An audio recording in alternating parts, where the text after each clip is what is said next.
VT Doctors Medical Center.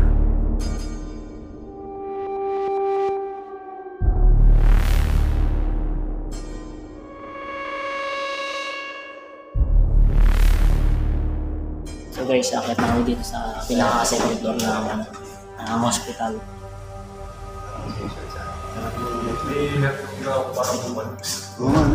Hindi, naglalakad. Magaling sa hagdan, no? Ang galing din sa likod.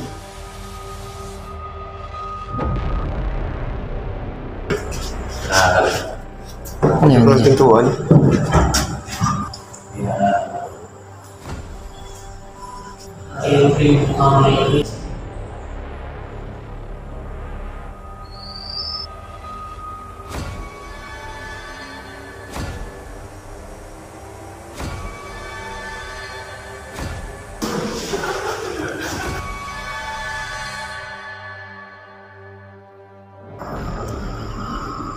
Bali guys, ito na yung pinakababa ng ayun, nandito kami sa pinaka-rooftop. Dito kami guys sa pinaka-rooftop. Pinakababa ng hospital.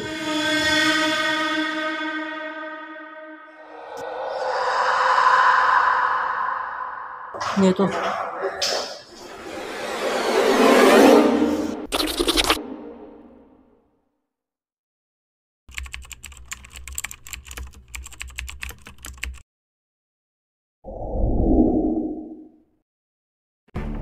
Ito ang Cavite Doctors Medical Center na matatagpuan sa lungsod ng General Trias. Ang hospital na ito ay halos 2 dekada na simula nang abandona. Ayon sa nakakalap kong impormasyon at sa naging caretaker ng hospital na ito, base sa kanya ay marami daw pasyenteng nasasawi sa tuwing ginagamot dito sa di malamang dahilan. Simula nga ng pangyayari na yon, ang hospital na ito ay unti-unti nang nalugi, nagsara at tuluyan nang nabandona. At base pa sa caretaker ay may kakatuwang karanasan siya sa hospital na ito na ayon sa kanya ay may mga narinig siyang mga batang tumatakbo at sumisigaw. Mga chong, nandito na kami ngayon sa Cavite, dito sa Abandoned Hospital. Yan, marami na nakapag-content dito at marami ng mga ghost hunter ang pumasok dito. Yan, susubukan din namin ngayon na pasukin to. Yan, kasama pa rin ang ating Mr. Suabe at si Mr. Carding. At syempre, ang nagbabalik si Papa A.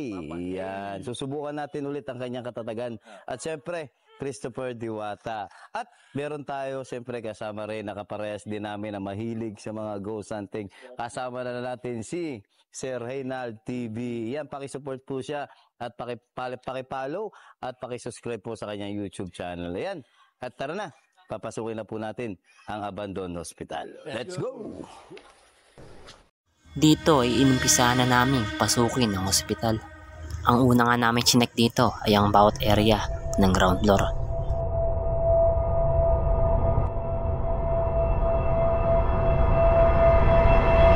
So guys, ayun yung kasama natin si ang team Christopher Diwata. Boss, ano ang pangalan mo, boss? Carding, boss. Ayan, Carding. Ayan, team ni Christopher Diwata. Ayan.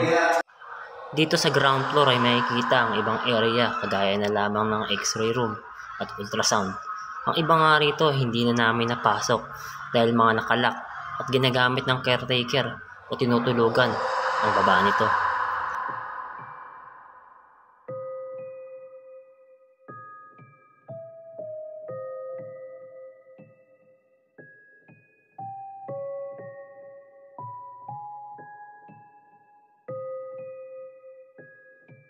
Sa mga oras na to ay sabay-sabay na naming inakyat ang second floor.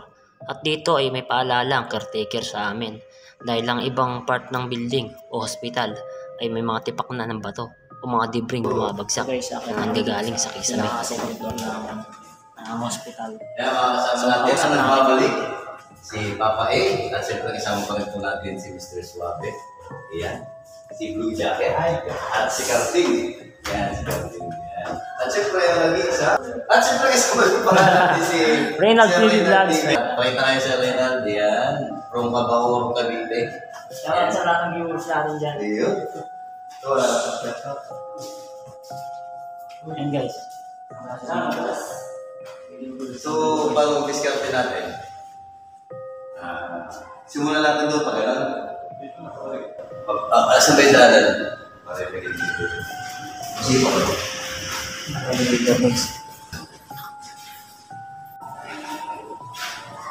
Mga kwarto niya guys.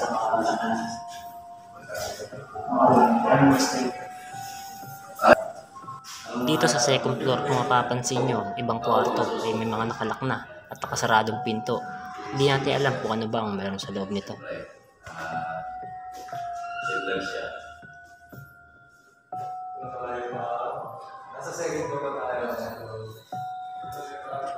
Sarado.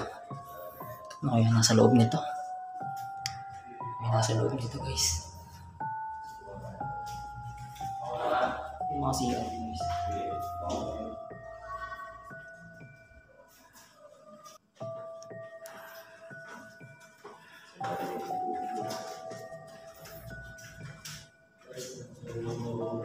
So guys, bakit na kami sa third floor? So yung mga kwarto rito, di na naman mapasok gawa ng puro sarado na guys. Sa mga oras na to ay parang may naririnig ako isang salita ng bata na hindi ko alam kung baka galing lang sa labas ng ospital.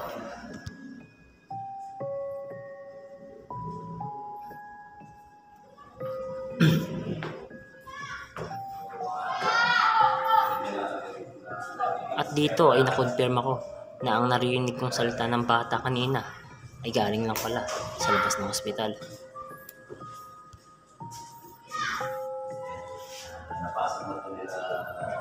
So guys, ito yung pinaka-third floor.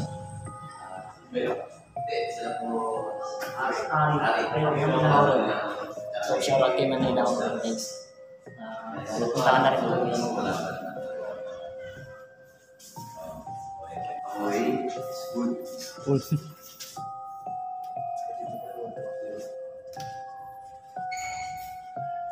Yes, sir. Sir, anong pakiramdam? Sa ngayon, wala pa naman ako. Wala talaga. Napakagaan pa. Nakaka-suffocate lang siguro dahil ulog. Oo. Sa nararamdaman. Nagmahol. Naramdaman ako. May ako. Dahil sa tagal ng abandonado ng ospital na ito, ay halos masuffocate kami dahil ang ospital nito ay kulob at may mga naaamoy kaming hindi kaaya-aya nanggagaling sa paligid namin.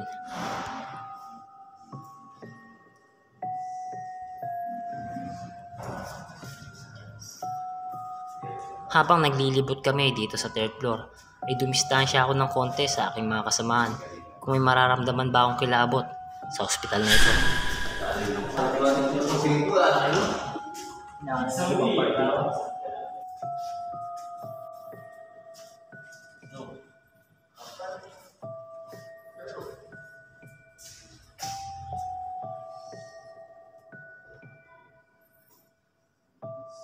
CR. At dito ay nananatili pa rin kaming kalmado at pinapakiramdaman namin kung ano ba yung meron sa ospital na ito. Sarado yung iba. Totoo ba ang mga batang umiiyak, sumisigaw at nakikita ng mga residente dito. Maya-maya lang ay parang may naririnig kaming isang yapak na nanggagaling sa hagdan. Hindi, naglalakad. Magaling sa hagdan, no? Parang gano'n. Yun, ano sa sarado mo face. Yan yung mga face. Sarado mo lahat.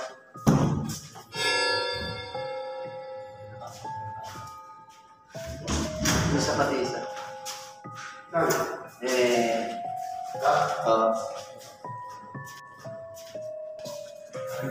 Dahil sa mga narinig namin kanina, ay nakaramdam kami ng konting kilabot. Pero nagpatuloy pa rin kami sa aming paglilibot at chinecheck namin ang bawat kwartong na dadaanan namin. Ito dito sila. Alak.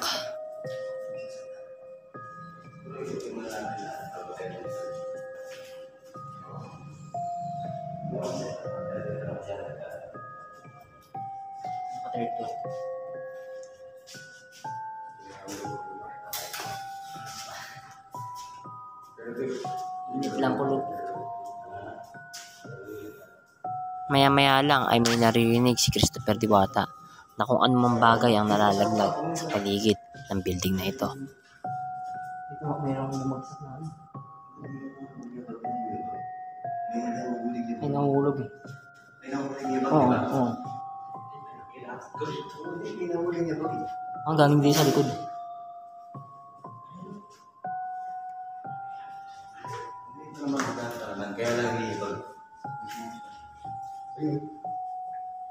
May tumutulong tubig.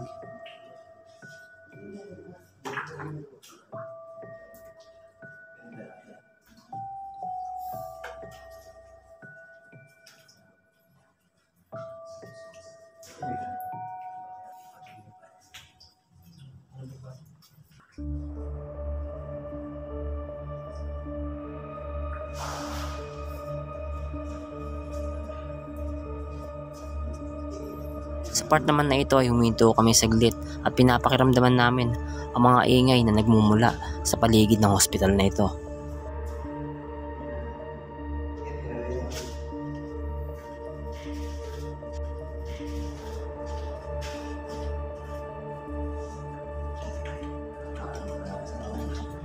At ang bawat kwarto rito sa third floor ay sinusubukan kong buksan at nagtataka ako kung bakit mga nakalak ang ibang kwarto rito.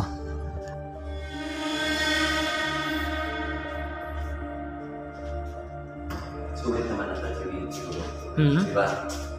Ano na? Reynald Boss TV. ano? Boss Reynald o ano? Bro na lang, bro. Hindi, yung sa Reynald TV. Reynald TV Vlogs. Sa Reynald TV. Okay pa, no? Hmm? Hindi lang Okay pa, natin oh. natin yung ibag, no? Pero pinakamalapit siguro yung school na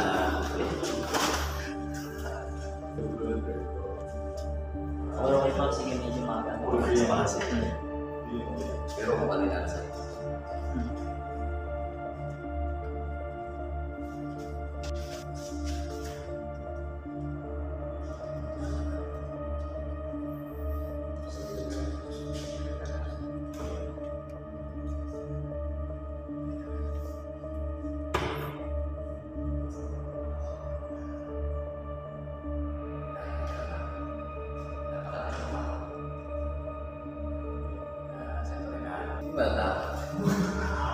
tao ba ba? Dito siguro. Ay, Right. okay, sa natin mo. Lahat ng ano ikuti kasi na si Keso Abetico. Open the door.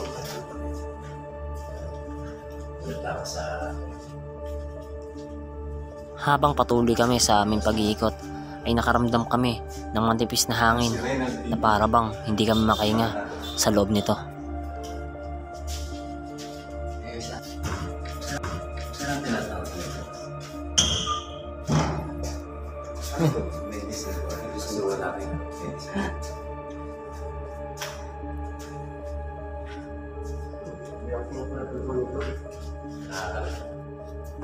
At dito ay sinubukan kong pasukin ang kwarto na ito, at pagpasok ko rito ay may nakita akong isang higaan na naiwan ng hospital na ito.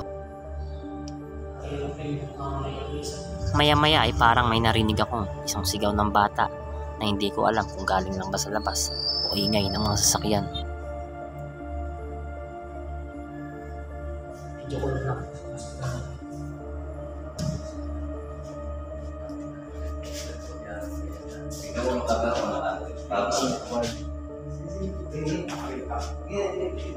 Maya-maya lang ay may narinig na naman ako isang sigaw ng bata, at dito ay nagtaka ako dahil ang sigaw na yon ay parang galing na sa loob ng hospital na ito.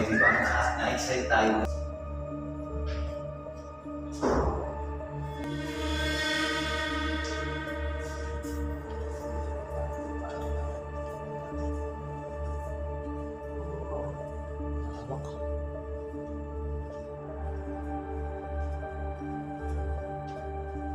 Pinaka-rooftop pa to eh. Ito ba isa?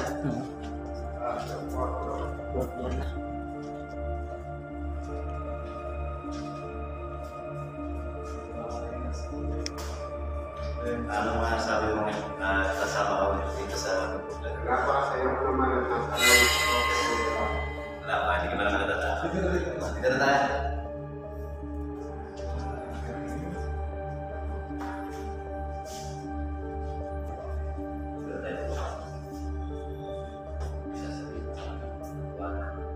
nararamdaman na talaga yun.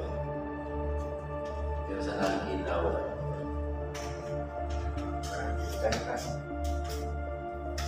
ang mga sa akin dito yung yan tayo.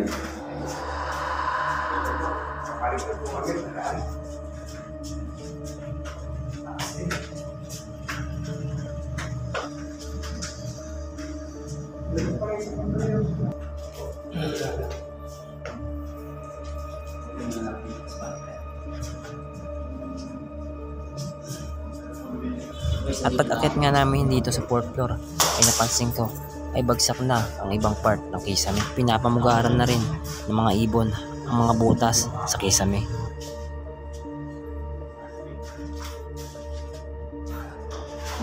Yan. Nagulat na. Nagulat na. Malakas magkape.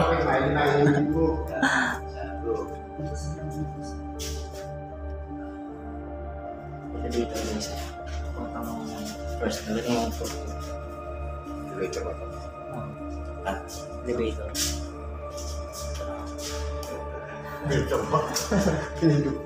Dito ay napansin ko sa aking likuran ang isang malaking pinto at pagsilip ko nga rito ay bumungad sa akin ang napakalaking terrace.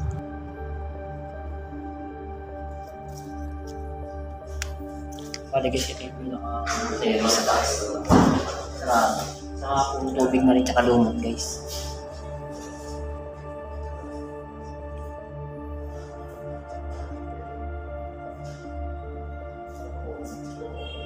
Mga bilang ng pako sa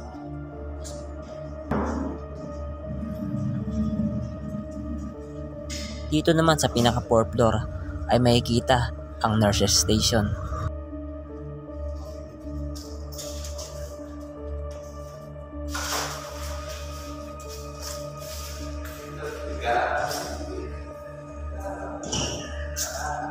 Yung mga drawer na guys dito.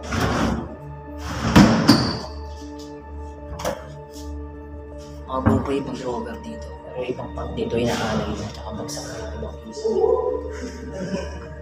Kaya ko guys. Bagsak ng pinakis.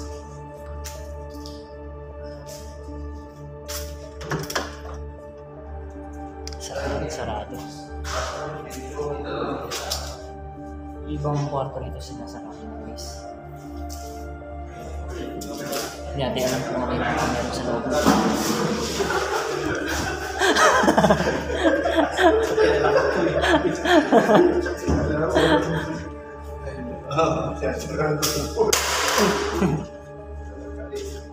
Last floor tayo mga siyo. Sino nakapasayang nakabukas? So guys, akit na kami ng pinaka-4 as pinaka-5 floor. Yan, tuloy natin na isa ito.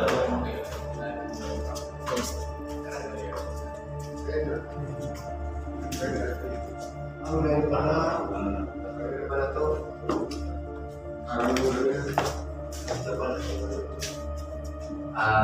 Napaka-important pag-edit namin, di ba? Yung pababa. Yung pababa na pa yun, hindi natin.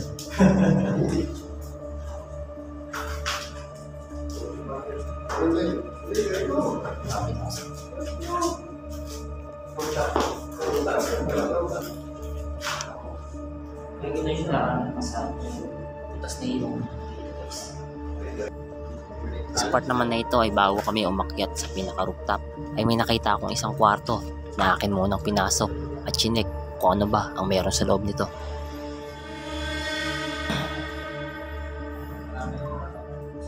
Kung mapansin nyo guys, di ba na ibang bato? Ano yung pinaka-terrace? Ano yung pinaka-rooftop?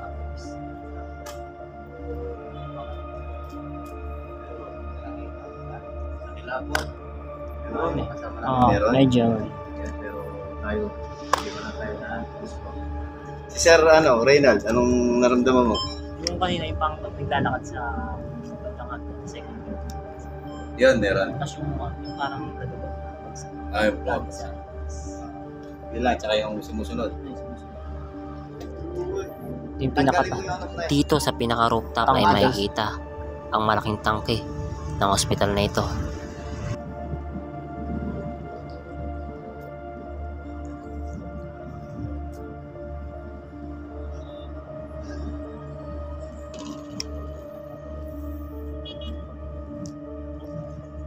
At dito ay sinubukan ko nga silipin ang baba ng rooftop, at kung mapapansin nyo na halos napakaliit na ng mga bagay o sasakyan na nasa ibaba. Bali guys, ito na yung pinakababa ng ayun, nandito kami sa pinaka rooftop. Dito kami guys sa pinaka rooftop, pinakababa ng hospital. At kitang kita yung ibang part ng mga buildings nila. So, pasukin natin to guys. Bago nga kami matapos sa aming eksplorasyon, ay chinek ko muna ang isang kwarto dito sa pinaka rooftop na hindi ko alam kung isa ba tong power voltage ng hospital na ito. At dito ay pagsilip ko, ito ang bumungad sa akin.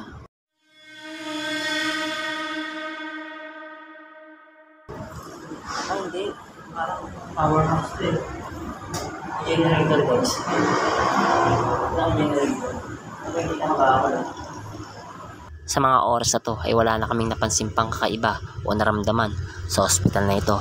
Kaya napagdesisyonan namin tapusin na ang aming eksplorasyon. At maraming salamat nga pala sa mga nakaabot sa dulo ng video na ito. Mga chong, tapos na natin pasukin ang abandoned hospital dito yan sa Cavite. Yan, kasama pa rin natin si Sir Reynald TV, si Mr. Suave, si Papay at si Mr. Garding. At syempre ako na rin si Christopher Diwata. Ayun, pakisubscribe po kami sa aming mga channel, lalo na si Sir Reynald. Yan. At syempre, ang sabi nga namin ay totoo lang. At anong naramdaman nyo? Wala naman. Wala pong naramdaman. Ayan, mga yapak, hindi po natin masabi kung mga pulo po ba yun o sanga-sanga. Pero goods po at okay po naman. Ayan, pero nakakatakot. Siyempre, abandoned hospital to. Kaya mga chong, sa susunod na explore po ulit namin, samahan niyo po rin kami. Goodbye! Bye!